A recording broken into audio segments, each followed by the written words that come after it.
सबै दिदी बहिनी दाइ भाइ सबलाई नमस्ते। हाँस्छौ फेरि म के बोल्ने के 5वटा भिडियो पछाडि बसेर हामी हेरिरहेको थियौँ, रुवावासी भइरहेको थियो अलिअलि बहिनीको र मेरो। हुँदा हुँदा झन्डा रेसमालाई निजुको हातबाट सिन्दुर हाल्ने लागिरहेको थियो। यहाँ पनि जति पनि नयाँ हुनुहुन्छ उहाँहरूले एकदम मलाई सम्मान गर्नुभयो, त्यो नै मेरो लागि ठुलो कुरा हो। म आफै एउटा लेडिज भएको कारणले गर्दा आफैलाई पनि आँसु आयो अलिकति, ल म पनि पढाइमा जानुपर्छ है भन्ने। जहाँ इच्छा त्यहाँ भाइनेट अब सबै कनेक्टेड।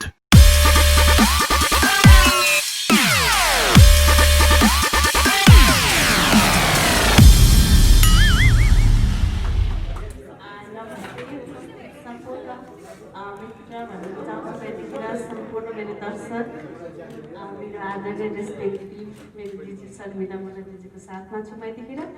सबैले हार्दिक स्वागत तथा न्यानो अभिवादन पनि भन्न चाहन्छु। अघि माइक आफ्नो हातमा परेको थिएन। यो म्युजिक भिडियोबाट मैले धेरै कुरा सिक्ने मौका पनि पाएँ। आगामी अब दिनहरूमा अझै राम्रा राम्रा भिडियोहरूमा काम गर्न पाइन्छ भन्ने लागिरहेछ। काम चाहिँ तान्ने रहेछ। त्यसै गरी मैले पछिल्लो समयमा म्युजिक भिडियोहरूमा धेरैभन्दा धेरै काम गर्ने मौका पाएको छु। एउटा पिन्छे आमाको रूपमा पनि मलाई लिने गर्दो रहेछन्, मलाई त्यो थाहा थिएन। मलाई धेरै रहनु भएको छ हाम्रो डिरेक्टर सुब्रत आचार्यज्यूले। त्यसको लागि त्यतिखेर तपाईँलाई धेरै गाह्रो भएको थियो, रुँदै अभिनय गर्दै। अहिले एकदमै त्यो दुःखहरू सबै बिर्सिएर सम्पूर्ण दर्शक मित्र, मेरो आदरणीय डिरेक्टर साहब होइन, सबैको अगाडि चाहिँ म आज एकदम खुसी भएँ। एकदम सबैलाई शुभकामना पनि भन्न चाहन्छु। हस्त धन्यवाद। यहाँ उपस्थित सम्पूर्ण आदरणीय व्यक्तित्वहरूलाई मेरो नमस्कार सबैलाई। मेरो यो फर्स्ट मैले म्युजिक भिडियो भनेकै एकजना दिदी हुनुहुन्थ्यो, गीतकार दिदी शोभा केसी, उहाँको मैले 30 गीत गरेँ। त्यसपछि हाम्रो सुब्रत आचार्य भाइ मेरो छिमेक पनि हुनुहुन्छ, अत्यन्त निकट सम्बन्ध छ हाम्रो पारिवारिक। अनि उहाँले भन्नुभयो कि गरौँ दिदी भन्नुभयो। अब मलाई चाहिँ रहर थियो उहाँसँग काम गर्ने पहिलेदेखि। फेरि यो कोरोनाको समस्याले गर्दा घरबाट पनि अलिकति प्रब्लम क्रिएट भयो। तर मैले त्यसलाई चाहिँ मल्लजीलाई, कृष्ण मल्लजीलाई पनि मैले मनाएर चाहिँ भाइ आउनुभयो। अनि त्यसपछि मैले वर्कसपमा गर्नै पर्छ भनेर म अगाडि बढेँ। एकदम राम्रो भएको छ, खुसी लाग्यो। अनि यहाँ पनि जति पनि नयाँ हुनुहुन्छ उहाँहरूले एकदम मलाई सम्मान गर्नुभयो, त्यो नै मेरो लागि ठुलो कुरा हो। सबैले सम्मान गर्नुहुन्छ त्यही नै ठुलो कुरा हो है। एकदम धन्यवाद सुब्रत भाइ, सम्पूर्ण टिमहरूलाई अल द बेस्ट। गीत एकदम राम्रो भएको छ है। मेरो रोल सानै भए पनि मलाई रमाइलो लाग्यो। Thank you so much. Thank you दी। सर्वप्रथम यहाँ उपस्थित सम्पूर्ण महानुभावहरूलाई मेरो नमस्कार।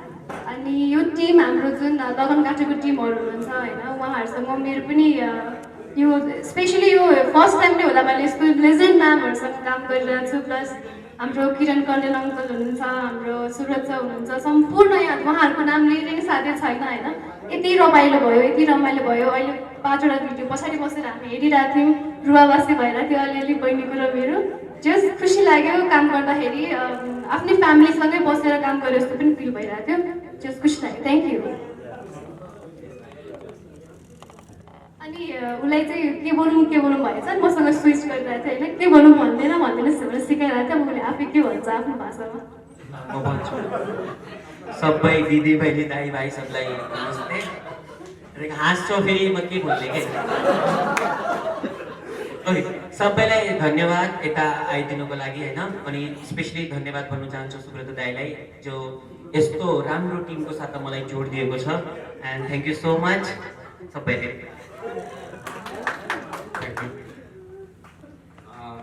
सबैभन्दा पहिले त म प्रिय मित्र सुब्रतलाई धेरै धन्यवाद दिन चाहन्छु, किनभने मलाई पनि यो परिवारमा जोडिदिएकोमा। म चाहिँ बेहुलीको बुवा भएर मौका पाएँ। उहाँले भने जस्तै धेरै रोउनु भयो।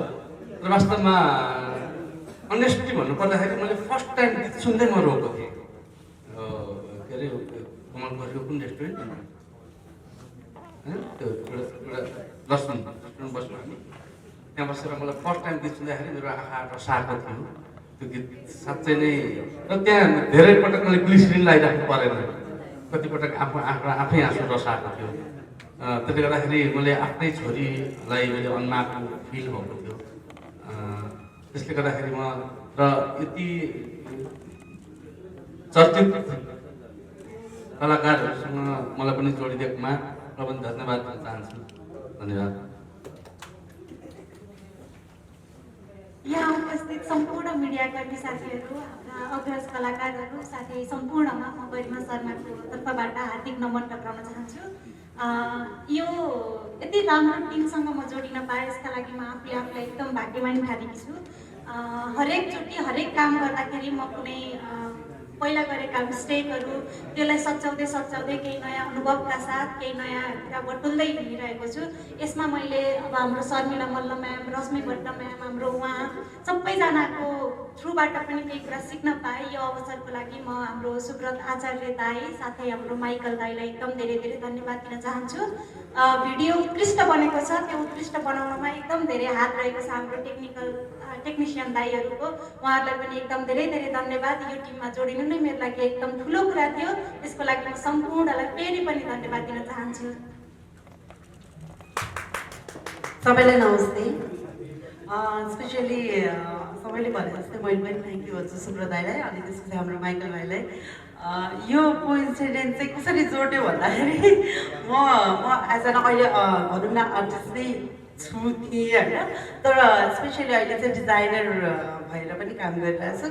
त्यो सिलसिलामा दाई बुटिकमा आउनुभएको थियो र रत्याउली गीत छ सम्झना, ल कि नाचौँ न त भन्नुभयो। अब एक प्रकारले म नाच्ने नै कलाकार, त्यसपछि ल न त हुन्छ गीत सुनाउनु भयो दाइले, त्यसमा चाहिँ एकदमै मिठो लाग्यो। अनि यो भनौँ न यो सम्बन्ध यसरी जोड्यो। तर अर्को कुरा चाहिँ जस्तो आज जुन हामीले यो 5वटै गीत हेऱ्यौँ, यति रमाइलो लाग्यो। स्पेसली के फिल भयो भने बेनै भएको जस्तो सबै टिम जोडेको, त्यसमाथि यो रुवाबासी दिदी बहिनीको, आमा बुवाको होइन। म आफै एउटा लेडिज भएको कारणले गर्दा आफैलाई पनि आँसु आयो अलिकति, ल म पनि पढाइमा जानुपर्छ है भन्ने त्यो फिल भयो। तर एकदमै मैले एउटा पुरै फिल्म हेरेको जस्तो सबैलाई भान भयो होला, एकदमै राम्रो लाग्यो। अनि थ्याङ्क यू सो मच, म यो टिमसँग जोडिन पाएँ अनि दिदीहरूसँग काम गर्न पाएँ, भाइ बहिनीहरू सबैजनासँग थ्याङ्क यू सो मच। यति प्लानिङ यति राम्रोसँग खिचेर काम गरिदिएको छ, यो भिडियोको लागि यति खटिएको छ। र म अर्को सम्झिनुपर्ने र यो भिडियोलाई कि जति 5वटा भिडियोलाई मलाई असम्भवलाई सम्भव बनाउन मेरो दाहिने हात भएर काम गरिदिने हाम्रो Dipen Gautam Michael production designer, यो भाइलाई पनि म चाहन्न। उसले यति राम्रो व्यवस्थापन मिलाइदियो र सम्पूर्ण टिमलाई जो मेरो दायाँ बायाँ वरिपरि बसेर मलाई सहयोग गरिराख्नु भयो। हामीले वास्तवमा 5वटा गीत थियो पनि यो कोरोना कालमा। वास्तवमा मलाई धेरैले गाली पनि गरे, यस्तो पनि गर्ने हो यस्तो पनि गर्ने हो भनेर। तर मैले जिम्मेवारी लिइसकेको थिएँ किरण दाईबाट, बिन्ता दिदीबाट।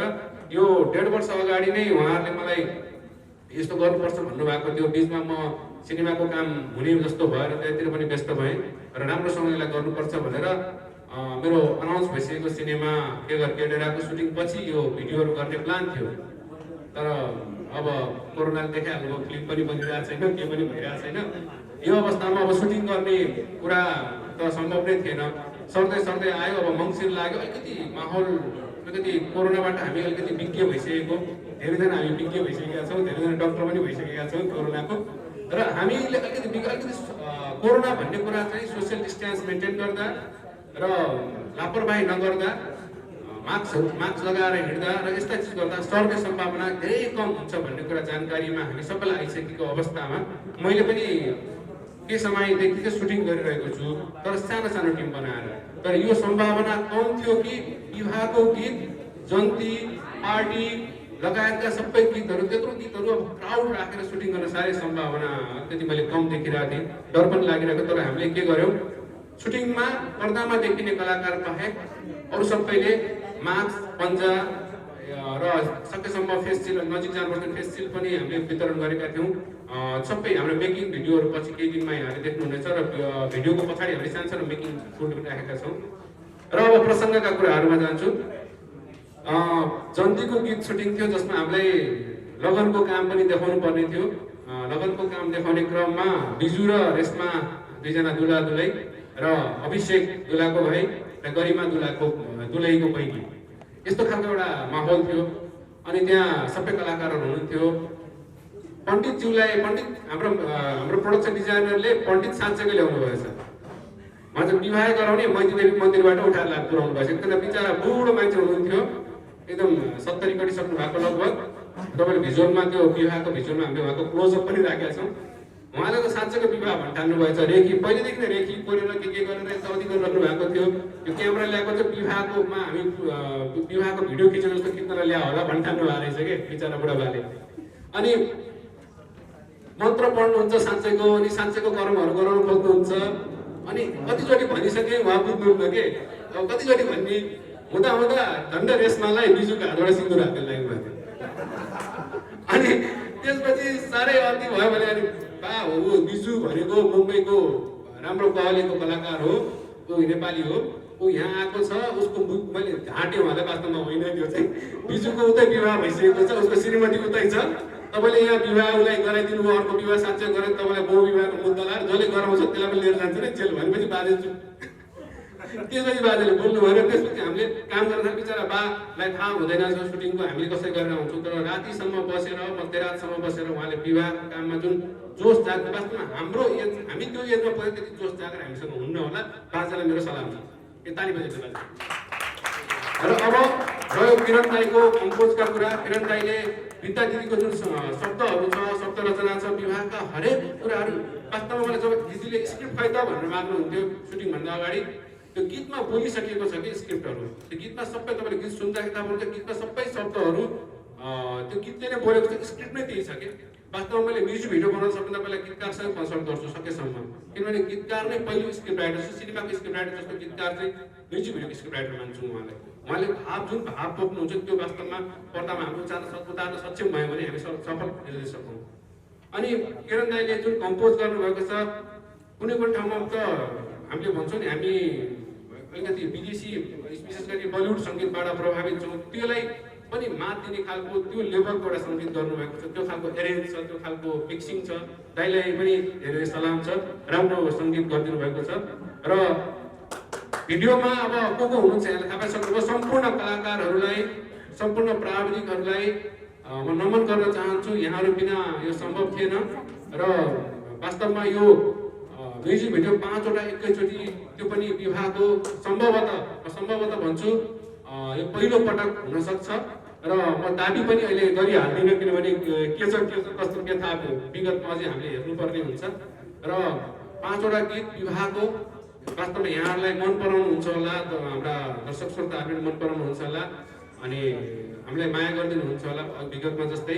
र मिडियाका सम्पूर्ण साथीभाइहरूलाई थ्याङ्क यू भन्न चाहन्छु। सानो ग्यादरिङ गरेर यहाँहरूको समक्ष यो रिलिज गर्न खोजेका छौँ। संसारमा सबै कुरा पाइन्छ अरे, सबै कुरा दिन सक्छन्, तर एउटा चिज मात्र मान्छे दिन सक्दैन अहिलेको संसारमा, त्यो हो समय। त्यस कारण तपाईँले सम्पूर्ण जो यहाँ उपस्थित हुनुभएको छ, मिडियाका साथीहरू, पत्रकारिताका साथीहरू, सम्पूर्णले आज समय दिएकोमा सर्वप्रथम उहाँहरूलाई म बधाई धन्यवाद दिन चाहन्छु। मेरो स्वागत पनि गर्न चाहन्छु। अब यो लगन काण्डको एल्बमको विषयमा मैले भन्नुपर्दाखेरि चाहिँ बिन्दा दिदीले अघि पनि भन्नुभयो, छोराको बिहाको लागि एउटा गीत लेखेको थिएँ, मेरो भावना फुल्यो, त्यसले गर्दाखेरि आज एउटा एल्बमले तयारी भयो भन्ने कुरा गर्नुभयो। र म व्यक्तिगत रूपमा के भन्न चाहन्छु भन्दाखेरि विनिता खनाल दिदी पहिला सुरुमा त मेरो आफ्नै दिदी पनि हो, मतलब मेरो रिलेटिभ दिदी हो। त्योभन्दा पनि म अझ उहाँलाई के भन्छु भने मलाई नर्सरी केजीमा कान्छे औँला समातेर मलाई क ख ग सिकाउने, ए फर एप्पल, बी फर बल सिकाउने दिदी पनि विनिता खनाल दिदी पनि हो। त्यस कारण उहाँ दिदीले चाहिँ मलाई 2 वर्ष अगाडि जो लगनकाण्डमा हाम्रो कार्यक्रममा भेट भएको 2 वर्ष अगाडि चाहिँ मलाई एक्कासी फोन गर्नुभयो। मैले त्यो बितिसकेको थिएँ, 30-35 वर्ष जस्तो भइसकेको थियो उहाँसँग भेट्न भएको। अनि 2 वर्ष अगाडि मलाई फोन गर्नुभयो। अनि फोन गरेपछि अनि बाबु मलाई चिन्यौ भन्नुभयो। मैले त चिनिनँ त, म विनिता क्या भन्नु।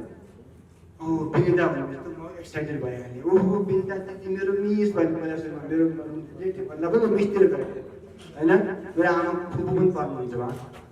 अनि मेरो मिस भन्ने ओहो मेरो मिस मलाई स्कुलमा पढाउने मिस मलाई कान्छेमा समातेर स्कुल लाने मिस भनेर अनि मैले त्यसरी प्रकाश थापाको घरमा उहाँको स्कुल थियो पूर्व प्राथमिक विद्यालय हो उहाँले त्यहाँ उहाँ पढाउनु हुन्थ्यो पछि आफ्नो स्कुल पनि चल्नु भयो नेपालमा बसेको बेलामा अनि म एक्साइटेड भएँ अनि उहाँले मलाई तिमीलाई मैले भेट्नुलाई यति दुःख गरेँ यति तिमीलाई मैले फलो गरेँ तिमी नेपालमा बसेर यति ठुलो सङ्गीतकार भएछौ हो मलाई धेरै खुसी लाग्यो बाबु भन्नुभयो अनि म पनि खुसी भएँ अनि यसै कुरा गर्दाखेरि अनि हाम्रो आधी घन्टा जति त्यो मेसेन्जरमा कुरा भयो अनि मेरो छोरोको बिहा आउँदैछ भन्नुभयो कहिले भन्नुहुन्छ असोजमा बिहा थियो छोराको दिदीसँग कुरा गरेर जेठ असारतिर भएको अनि मेरो बिहा आउँदैछ मलाई एउटा छोरा बुहारीलाई मजाले रिसेप्सनमा नचाउनु मन लागेको छ मलाई एउटा गीत चाहियो भन्नु पहिलासम्म मेरो गीत छ भन्नु भएन पहिला एउटा गीत चाहियो मलाई तिम्रो कुनै छ कोरियोग्राफी पनि सिकाइदिने गीत पनि भएको तिम्रो नेपालमा कोही प्रसिद्ध मान्छे छ भने उहाँलाई लगाएर गीत पठाइदेऊ न मलाई गीत भनिदेऊ न भन्नुभयो मलाई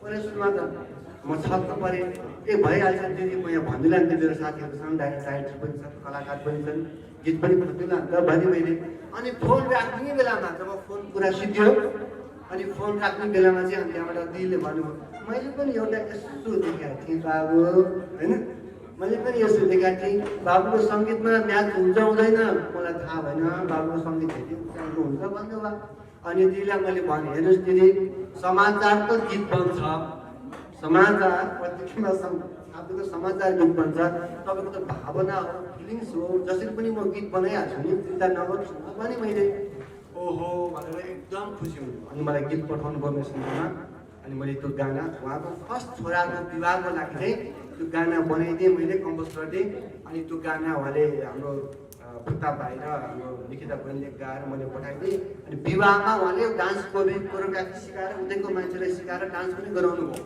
गराइसकेपछि त्यो गीतले त्यहाँ सफलता भयो सफल हासिल भयो भनौँ न अनि चर्चा भयो गीतको विषयमा ओ यस्तो गीत कसले बनायो कहाँबाट आयो भन्ने कुरा भयो अनि पछि चाहिँ अनि त्यो कार्यक्रम सकिसकेपछि अनि कुरा भयो अनि मैले दिदीलाई भने दिदी अब दिदीले त्यो डिसिजन सङ्गबाट सुरु गर्नुभयो अब दिदी गीत लेख्नुहुन्छ नेपाली सङ्गीतमा आजसम्म विवादकै लागि बनाएका गीतहरू चाहिँ गरेका छैन राकेश त त्यसरी लेखेको छैन अब लोकगीतहरूमा पश्चिमेली शैलीमा पूर्वेली भाकामा फाटो फुट्छ जनताका गीतहरू केही गीतहरू छ नभएको